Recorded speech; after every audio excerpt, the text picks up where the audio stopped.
This is an Excel tutorial on calculating the KSP of silver halides from a silver nitrate sodium halide titration. And in this case, I'm going to use sodium chloride as my halide salt. So this is a titration where we're going to monitor the PAG, the negative log of the silver concentration, plotted against titrant volume. I've labeled this as negative PAG so that my titration curve looks like the data that you collected in lab. The round symbols are the actual experimental data. The blue line is the fit to the data, and the purpose of this exercise is to talk about how that data fitting process works. So let's begin with our inputs. The volume of the sample is 5 mils. The concentration of the sample is 10 millimolar. The moles of sample is just simply the product of those two. Concentration of the titrant was 0.01. The KSP is going to be input as the log of the KSP. And that's because the solution engine that we're going to use is going to make changes in this KSP to maximize the fit to the data, or to minimize the errors, the uncertainties, to minimize the residual sum of squares of the solid fit to the individual symbols.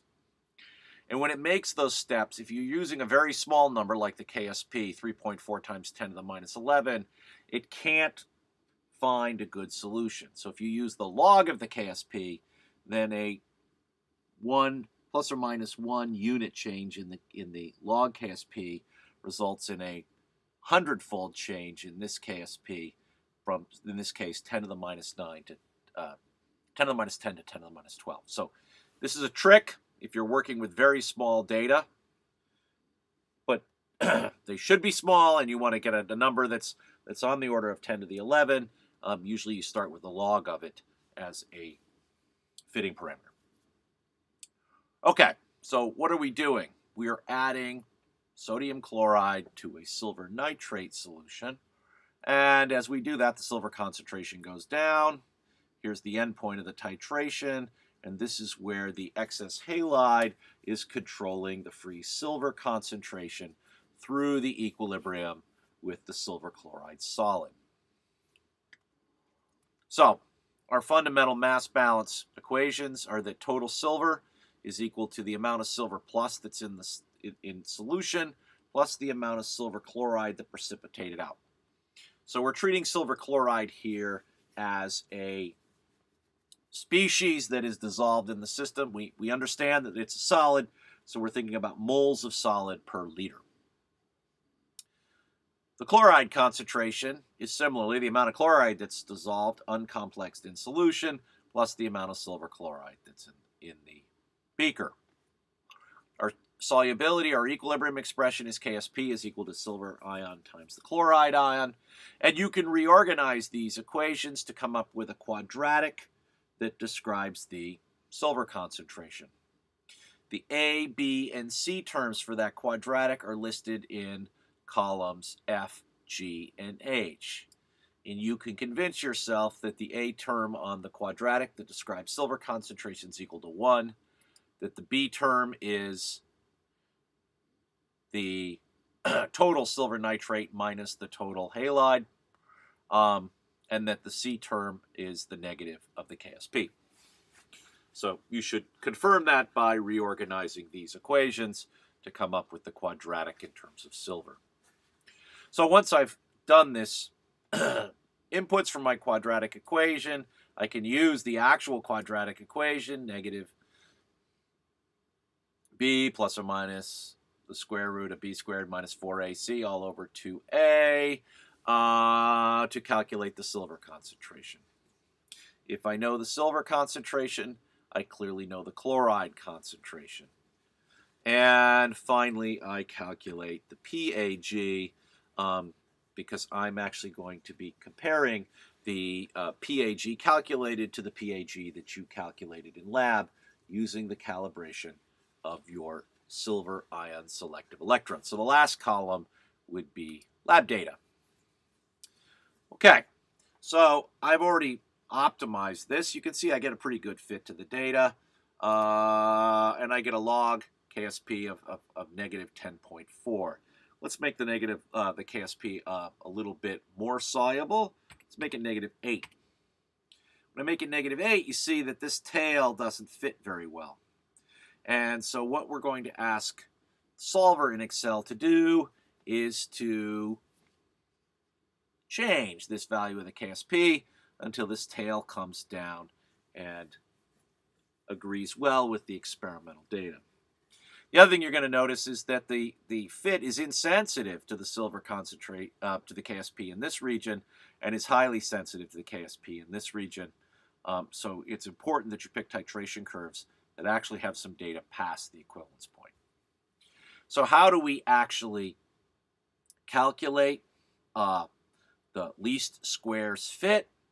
We calculate the least squares fit by first calculating the deviation between PAG and lab data. So you would take the difference in these, you would square that, and then you would sum that. And that would be called the residual sum of squares, or RSS. Excel has a function to compute residual sum of squares. It's called sum x m y2. Not sure why that abbreviation comes to be the residual sum of squares. The L13, L72 is the fit data. The M13 to M72 is the lab data.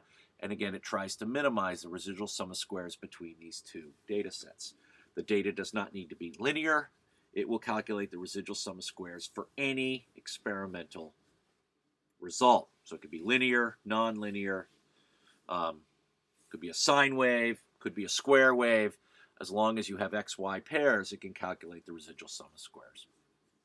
And we're going to use a numerical technique that's built into Excel, into the new versions of Excel, which is available at the Colby ITS help desk if you need it. And it's called Solver. So you go to, let's see, Excel, Tools, and I'm probably going to cut that part of the menu off when I minimize this video. And then you're going to go to Solver under the Tools menu. And if you haven't added Solver into Excel, go to Excel Add-ins.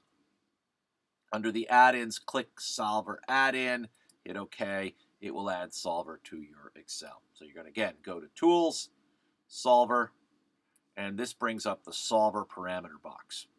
So what do we want to do? First, we set the objective that we would like to solve. And our objective is to make the residual sum of squares as small as possible.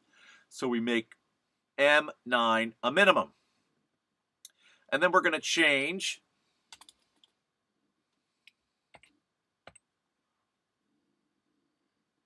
B8.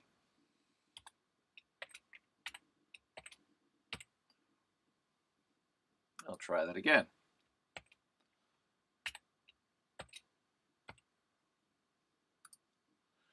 Okay, so we're going to have an objective of M9. It's going to be as small as possible. We're going to change B8. B8 is the KSP, and we set some constraints so this thing can't go completely crazy.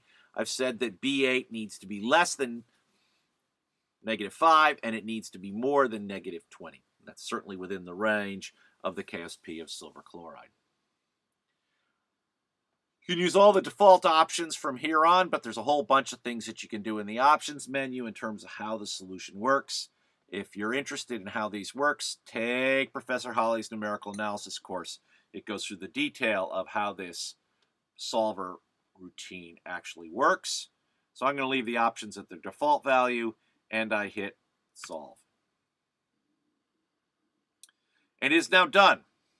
Notice that the residual sum of squares has gone from about 50 down to 5. It says, do you really want to keep the solutions? I say, okay.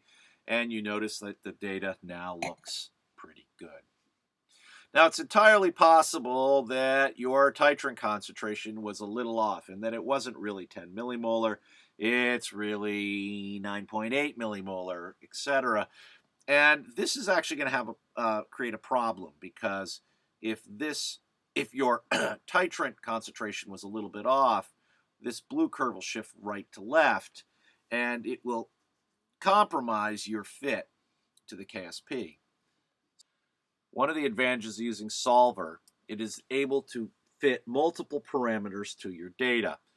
And this assumes that you have at least n plus 1 data points for n number of parameters.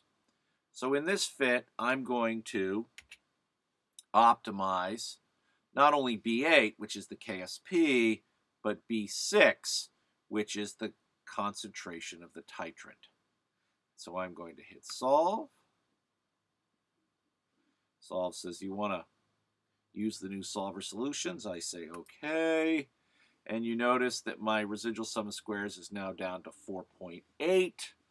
My concentration of the titrant is now 0.00966. So it looks like I was off by about 0.4% in my titrant concentration. Shape of the curve follows exactly the shape of my data, and this is the best fit line to my experimental data. So this would predict the KSP to be 3.4 times 10 to the minus 11. That's not exactly what was in your book. You could try to use activity coefficients to see if that would change the result.